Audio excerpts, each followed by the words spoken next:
Hello midst, welcome back. So ഇപ്പൊ trending ആയിട്ട് പോയിക്കൊണ്ടിരിക്കുന്ന ഒരു കാര്യമാണ് പഴയ സിനിമകളൊക്കെ ഒന്നിട്ട് റീഫോർമാറ്റ് ചെയ്തിട്ട് തിയേറ്ററിലേക്ക് റിലീസ് ചെയ്യാന്നുള്ളത്. ശരിക്കും ഇതിന്റെ യൂസ് എന്താണ്, എന്തിനാണ് ഇങ്ങനെ ചെയ്യണം എന്നുള്ളതാണ് നമ്മൾ സംസാരിക്കാൻ പോകുന്നത്.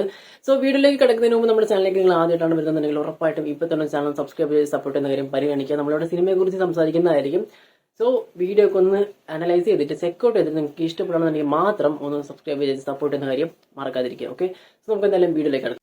ഓക്കെ, അപ്പൊ ഈ റിലീസ് ട്രെൻഡ് ഫോളോ അപ്പ് ചെയ്യാനായിട്ട് ഇപ്പൊ പലരും മുമ്പോട്ട് വരുന്നതിന്റെ ഒരു 3-4 വാലിഡ് പോയിന്റ്സ് ഉണ്ട്. അതാണ് നമ്മൾ സംസാരിക്കാൻ പോകുന്നത്. മറ്റൊന്നുമല്ല, first point of course business തന്നെയാണ്. ഒരു പ്രൊഡ്യൂസറും തന്റെ പ്രോഡക്റ്റ് ഒരിക്കലും ചുമ്മാ ഒന്നും ആൾക്കാർക്ക് കാണിച്ചു കൊടുക്കത്തില്ല. അതിന് ഏറ്റവും നമുക്ക് ഈസി ആയിട്ട് പറയണമെന്നുണ്ടെങ്കിൽ അന്നത്തെ കാലത്ത് ആ ഒരു സിനിമ, ഫോർ എക്സാമ്പിൾ ഇപ്പൊ ദേവദൂതൻ മോഹൻലാലിന്റെ, അപ്പോ അന്നത്തെ കാലത്ത് ആ ഒരു സിനിമയ്ക്ക് എടുക്കാൻ ഉദ്ദേശിച്ച ബഡ്ജറ്റ് ഉണ്ടാവുമല്ലോ. ആ ബഡ്ജറ്റിന്റെ പകുതിയുടെ പകുതി പോലും ആവില്ല ഈ ഒരു റിലീസ് ഫോർമാലിറ്റിക്ക് ശേഷം എന്നുള്ളത്. കാരണം ഇവർക്ക് ആകെ ചെയ്യേണ്ടത് ആ ഒരു പ്രോഡക്റ്റിന്റെ ഫൈനൽ ഔട്ട് ഒന്നുകൂടെ ഓഡിയോ വീഡിയോ ഒന്ന് എൻഹാൻസ് ചെയ്ത് എടുക്കുക എന്നുള്ളതാണ്. കാരണം ഇപ്പൊ പല റിലീസും വരുന്ന 4K ഡോൾബി അറ്റ്മോസ് ഫോർമാറ്റിലാണ്. അപ്പോൾ അതിന്റെ ചെലവ് മാത്രമേ ആവുള്ളൂ. അതും വളരെ തുച്ഛമായിരിക്കും. എന്ന് വെച്ചാൽ ആ സിനിമയുടെ ബഡ്ജറ്റിനെ വെച്ച് നോക്കുകയാണെന്നുണ്ടെങ്കിൽ അതൊന്നും ഒന്നുമേ ആയിരിക്കില്ല. പക്ഷെ എന്താണെന്നറിയോ, ഇതിന് ആൾക്കാർ കയറും. കാരണം ഒരു എവർഗ്രീൻ സിനിമയാണെന്ന് എല്ലാവർക്കും അറിയാം ഈ ഒരു സിനിമ. അപ്പം പക്ഷെ ഈ ഒരു കാര്യത്തിൽ ഒരു റിസ്ക്കും ഉണ്ട്. കാരണം പല സിനിമകളും ഇപ്പൊ പാളിപ്പോയിട്ടുണ്ട്. ഉദാഹരണത്തിന് അൻവർ, പാലേരി മാണിക്യം, ഈ 2-3 സിനിമകളൊക്കെ ചുമ്മാ റിലീസ് ചെയ്തിട്ട് ചുമ്മാ ആ ഒരു എന്താ പറയാ, ആ ഒരു 4K കൺവേർട്ട് ചെയ്യാനുള്ള ആ ഒരു എമൗണ്ട് ഇല്ലേ, അതുപോലും എടുക്കാൻ പറ്റാത്ത രീതിയിൽ വാഷ് ഔട്ടായി പോയ ചരിത്രമുണ്ട്. പക്ഷെ അതേ രീതിയിൽ വെച്ച് നോക്കുകയാണെന്നുണ്ടെങ്കിൽ മണിച്ചിത്രത്താഴ്, ദേവദൂതൻ, സ്ഫടികം, ഇത് 3 അടിപൊളിയായിട്ട് കളക്ഷൻ എടുത്തിട്ടുണ്ടെന്നുള്ളതാണ്. ഇതിൽ സ്ഫടികമാണ് ഈ റിലീസ് ട്രെൻഡ് കൊണ്ടുവരാൻ തന്നെ ഫസ്റ്റ് മുമ്പോട്ട് വന്ന സിനിമ എന്നുള്ളത്. സോ ഉറപ്പായിട്ടും പ്രൊഡ്യൂസേഴ്സിന് നല്ല ലാഭം ഉണ്ടാക്കുന്ന രീതിക്ക് തന്നെ ആയിരിക്കും അവര് മുമ്പോട്ട് വരാന്നുള്ളത്. കാരണം ബിസിനസ് വൈസ് നോക്കുകയാണെന്നുണ്ടെങ്കിൽ ഇതന്നെയാണ്. അതായത് ആ ബഡ്ജറ്റിന്റെ പകുതിയുടെ പകുതി പോലും ഒരു ചെലവില്ലാത്ത ഒരു സംഭവം. അതായത് ആ കാലഘട്ടത്തിൽ ഒരു ബ്ലോക്ക് ബസ്റ്റർ ഹിറ്റോ അല്ലെങ്കിൽ സൂപ്പർ ഹിറ്റ് ആയിട്ടുള്ള ഒരു സിനിമ വീണ്ടും തിയേറ്ററിൽ ആഘോഷിക്കാൻ പറ്റുന്ന രീതിയിൽ നല്ലൊരു വിഷ്വൽ ക്വാളിറ്റിയിലും നല്ലൊരു സൗണ്ട് ക്വാളിറ്റിയിലും റിലീസ് ചെയ്യുകയാണെന്നുണ്ടെങ്കിൽ ഫാൻസ് ഉൾപ്പെടെ, ഫാമിലി ഉൾപ്പെടെ വന്ന് കാണും. വീണ്ടും അഡീഷണൽ ആയിട്ട് അന്ന് കിട്ടിയ കളക്ഷൻ നിന്നും അഡീഷണൽ ആയിട്ട് വലിയ ചെലവൊന്നും ഇല്ലാണ്ട് വീണ്ടും കുറച്ചും കൂടെ കളക്ഷൻ നേടിയെടുക്കാൻ പറ്റും എന്നുള്ളതാണ്. ഓക്കെ, അപ്പൊ ഇതൊരു പോയിന്റ്. പിന്നെ ഞാൻ ഇപ്പൊ പറഞ്ഞ ആ ഒരു പോയിന്റ് ഉണ്ടല്ലോ, അതിന് നമുക്ക് പക്കാ ബിസിനസ് മൈൻഡ് ആയിട്ട് നമുക്ക് വേറെ രീതിയിലും കൂടെ ചിന്തിക്കാം. മീൻസ് ഇപ്പൊ പറഞ്ഞ പോയിന്റ് തന്നെയാണ്, പക്ഷെ നമുക്ക് വേറെ രീതിയിൽ കൂടെ കാണാൻ പറ്റും. അത് വേറെ ഒന്നുമല്ല, ഇപ്പൊ ഫോർ എക്സാമ്പിൾ ആ ഒരു പഴയ കാലത്തെ സിനിമ, അതായത് ഇതൊരു ക്ലോസ്ഡ് ഡീലാണ്. ഒരു 10-15 വർഷം മുമ്പ് ഇതിന്റെ റണ്ണൊക്കെ അവസാനിപ്പിച്ച് ക്ലോസ് ചെയ്തൊരു ബിസിനസ് ഡീലാണ് ഈ ഒരു സിനിമ എന്ന് പറയുന്നത്, അവരുടെ ആ സിനിമ. സോ മിക്കതും ഒരു 90% പ്രൊഡ്യൂസേഴ്സ് ആ ഒരു കാലഘട്ടത്തിന് ശേഷം മേ ബി സിനിമ തന്നെ ഉപേക്ഷിച്ചിട്ടുണ്ടാവും. അതായത് ആ ഒരു തരത്തിലുള്ള പ്രൊഡ്യൂസേഴ്സ് ചുമ്മാ വന്ന് ഇൻവെസ്റ്റ് ചെയ്തു, ഓക്കെ കളക്ഷൻ കിട്ടി, പിന്നെ മേ ബി അവർ സിനിമ ട്രൈ ചെയ്തിട്ടുണ്ടാവില്ല, അല്ലെങ്കിൽ ചെയ്ത സിനിമകളൊക്കെ പൊട്ടിപ്പോയിട്ടുണ്ടാവും. സോ ആ ഒരു സിനിമ ഫീൽഡ് തന്നെ ഉപേക്ഷിച്ചിട്ടുണ്ടാവും. അല്ലെങ്കിൽ പലതരത്തിലുള്ള ബിസിനസ് ഗ്രൂപ്പുകളായിരിക്കും. സോ അവർക്ക് ഇത് പക്ക ബിസിനസ് ഓറിയന്റഡ് ആയിട്ട് അവർക്ക് ചിന്തിക്കാൻ പറ്റും. കാരണം ഇത് ഞാൻ പറഞ്ഞ പോലെ തന്നെ ചെറിയൊരു ഇൻവെസ്റ്റ്മെന്റ്, അതായത് ഈ ഒരു ഫോർമാറ്റ് മാറ്റാനായിട്ട്, പണ്ടത്തെ ആ ഒരു ഫോർമാറ്റിൽ നമുക്ക് എന്തായാലും തിയേറ്ററിൽ കാണാൻ പറ്റില്ല. അപ്പൊ ഒരു 4K ഡോൾബിയിലേക്ക് കൺവേർട്ട് ചെയ്യാനുള്ള ആ ഒരു ഇൻവെസ്റ്റ്മെന്റ് മാത്രം ഇവർക്ക് ചെയ്യാൻ പറ്റും. അതിൽ കൂടെ ഇവർക്ക് റിട്ടേൺ ചെയ്യാൻ പറ്റും. സോ ഇതിപ്പോ ഒരു പഴയ പ്രൊഡക്ഷൻ കമ്പനി ആണെങ്കിൽ കൂടെ അവർക്ക് ഇപ്പൊ മേ ബി അവരൊന്ന് സിനിമ ചെയ്യുന്നില്ലെങ്കിൽ കൂടി ചെറിയൊരു മുതൽ മുടക്കിലൂടെ അവർക്ക് വീണ്ടും ഒരു കുറച്ചും കൂടെ കളക്ഷൻ ഇവർക്ക് കിട്ടുന്നതാണ്. അല്ലെ ഏറ്റവും വലിയ എക്സാമ്പിൾ എന്താ പറയാ, ദേവദൂതൻ, മണിച്ചിത്രത്താഴ്, സ്ഫടികം തന്നെയാണ്. നല്ല ഹിറ്റ് തന്നെയായിരുന്നു റിലീസിന് ശേഷം. ഏകദേശം 5-6 കോടിയോളം രൂപയാണ് ഫൈനൽ കളക്ഷൻ ഇവിടെ റിലീസിന് ശേഷം കിട്ടിയത്. ഒരു എന്താ പറയാ, ഒരു റിലീസ് സിനിമയെ വെച്ച് നോക്കുകയാണെന്നുണ്ടെങ്കിൽ ഉറപ്പായിട്ടും അതൊരു നല്ലൊരു കളക്ഷൻ തന്നെയാണ്.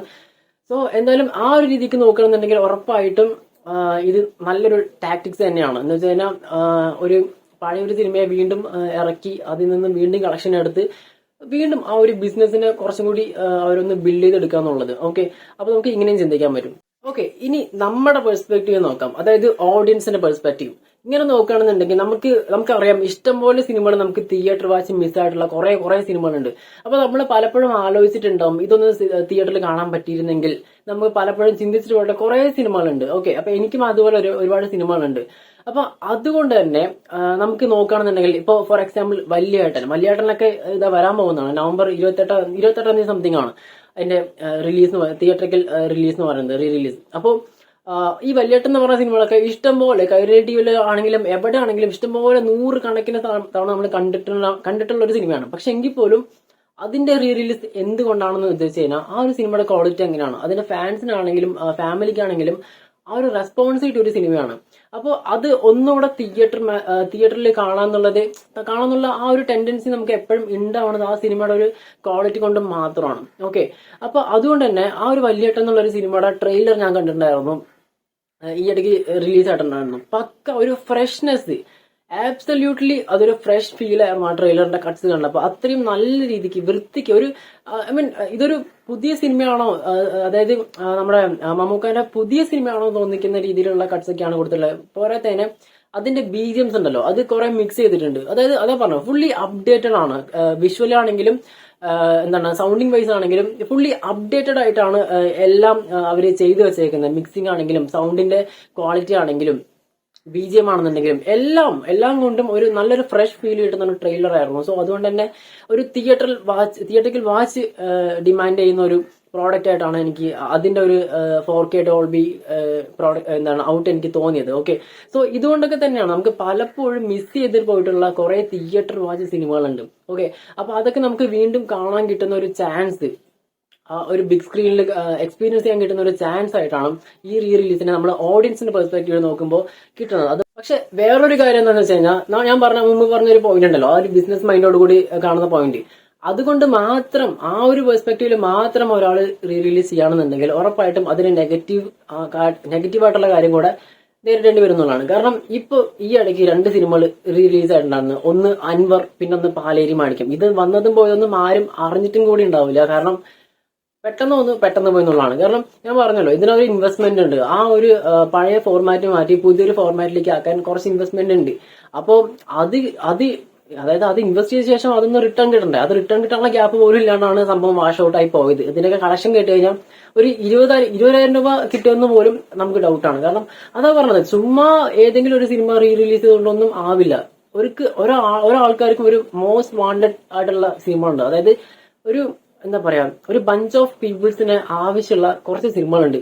അത് പ്രോപ്പർ പ്രൊമോഷനോട് കൂടി വീണ്ടും റീ റിലീസ് ചെയ്യുകയാണെന്നുണ്ടെങ്കിൽ ഉറപ്പായിട്ടും അതിനൊരു റിസൾട്ട് കിട്ടും.